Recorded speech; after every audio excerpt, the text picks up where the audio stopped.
Hi, I'm Marty Nemko. Soy sauce containers and the perfect rose.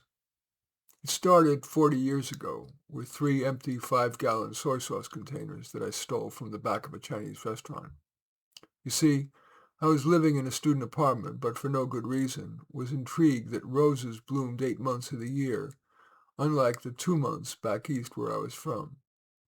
So I drilled holes in those soy sauce containers, and I attached them outside the window of my third-floor apartment, adding soil and 3 roses, Cherish, Sunsprite, and Margaret Merrill, from the Jackson and Perkins Rose Catalog.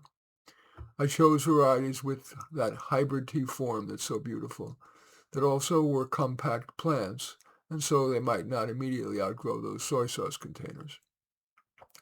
But I soon discovered why roses, despite their romantic image, and their fragrance, and their beautiful form, weren't more popular with gardeners.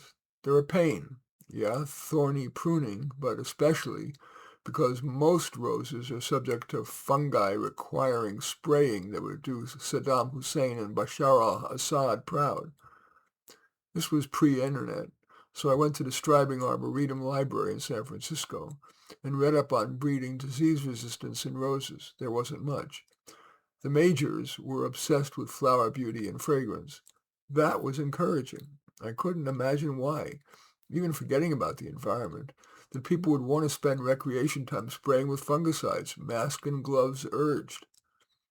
I supplemented my reading with phone calls to leading mini rose breeders, Harm Seville and Ralph Moore, although they were the field's luminaries.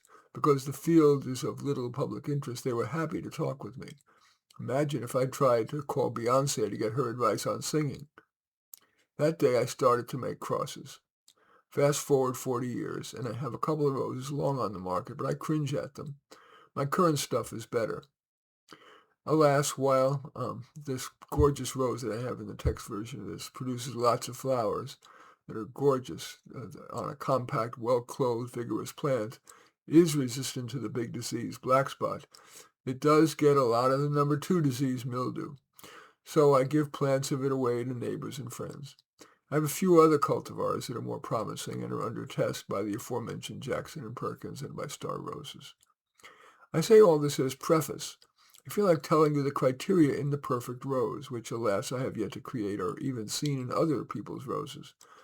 But it should make you a savvier selector of rose bushes.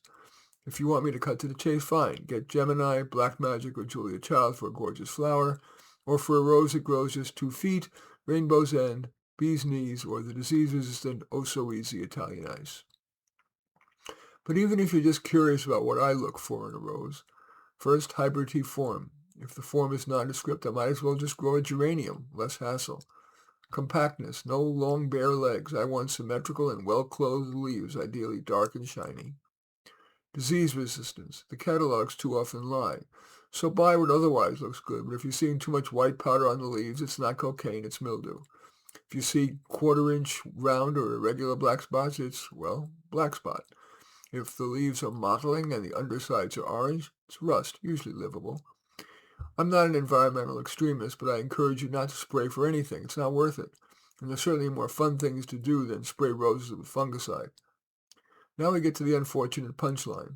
None of this matters. I hope that most of us have something better to do with our life than futz with flowers. But that may not be a permanent state of affairs. I would guess that AI will help us identify the genes for all that, flower form, disease resistance, plant habit, and so on. So at some point, growing roses will be worth more of your time. Or just live with the imperfection and start like I did, with soy sauce containers, although don't steal them. They'll probably give them to you. In any event, that is soy sauce containers and the perfect rose. As usual, I welcome your thumbs up and accept your thumbs down. I always look forward to your comments and especially like it if you hit the share button below. Share on your social media so that my efforts can have broader impact. And I am flattered if you choose to subscribe to my channel. And certainly would welcome you taking a look at any of my 36 books.